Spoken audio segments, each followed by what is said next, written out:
Greetings, friend. Watch refrigeration news for Wednesday, May 10, 2023 on our channel. ORBCOMM's new RT8000 solution. Bastec becomes part of the Swegon Group. Carrier Transicold earns Recyclability Accreditation for PrimeLINE and NaturaLINE. REHVA publishes a new report on the replacement of gas boilers with heat pumps. Early bird registration now open for the Compressors Conference 2023 in London. Mitsubishi Electric Trane HVAC US opens distribution and training center. Dear friend, please like this video if it was useful for you.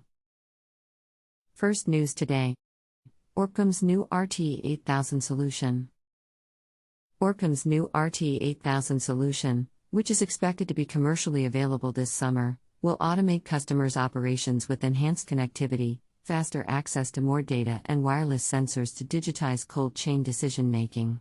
ORBCOMM will be showcasing its cold chain solution portfolio in Hall A3, Stand 205 at Transport Logistic from May 9 to 12, 2023. ORBCOMM's next-generation RT8000 will significantly improve how European cold chain operators in the food distribution, retail logistics and pharmaceutical industries track and monitor their temperature-controlled cargo. Read more the news on our website today. Second news today. Bastec becomes part of the Swegon Group.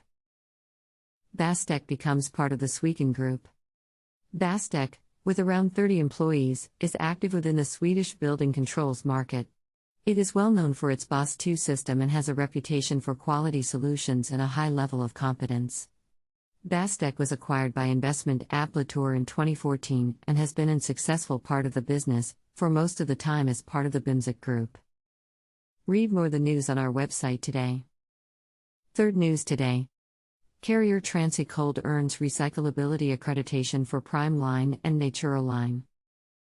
Carrier Transicold has been awarded Recyclability Accreditation for its PrimeLINE and NaturaLINE refrigeration units by Underwriters Laboratories Incorporated, UL, making them the only transport container refrigeration units in the industry to achieve this prestigious sustainability validation.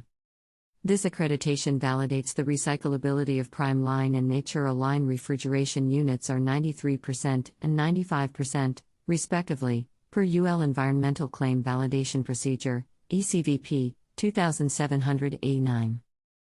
Read more the news on our website today. Fourth news today. REHVA publishes a new report on the replacement of gas boilers with heat pumps. The European Commission's Strategic Long-Term Vision for (QUAT), A Clean Planet for All (QUAT), includes the ambitious goals of achieving climate neutrality and meeting the United Nations Sustainable Development Goals by 2050. One of the key challenges in meeting these goals is the decarbonization of the building sector, which is a significant source of greenhouse gas emissions, and one of the single largest consumers hampering Europe's energy sovereignty of grid energy. Read more the news on our website today. Fifth news today. Early bird registration now open for the Compressors Conference 2023 in London. Early bird registration is now open for the 13th International Conference on Compressors and Their Systems 2023, which will take place in London, UK, on September 11, 13, 2023. This multi-day conference organized by the Centre for Compressors Technology at City, University of London provides a forum for developments in air, gas and refrigeration compressors, vacuum pumps and expanders. Read more the news on our website today. Sixth news today. Mitsubishi Electric Trane HVAC US opens distribution and training center. Mitsubishi Electric Trane HVAC US LLC, METIS, celebrated the opening of its distribution and training center in Florence, New Jersey with a ribbon-cutting ceremony held April 26. Strategically positioned near the New Jersey and Pennsylvania turnpikes, this new 400,000 square foot facility is intended to strengthen the company's supply chain and provide efficient heat pump distribution to the northeastern U.S. Read more the news on our website today. That's all. Share the news with your friends. Join Refrigeration Group on Facebook and LinkedIn. Please find the links below.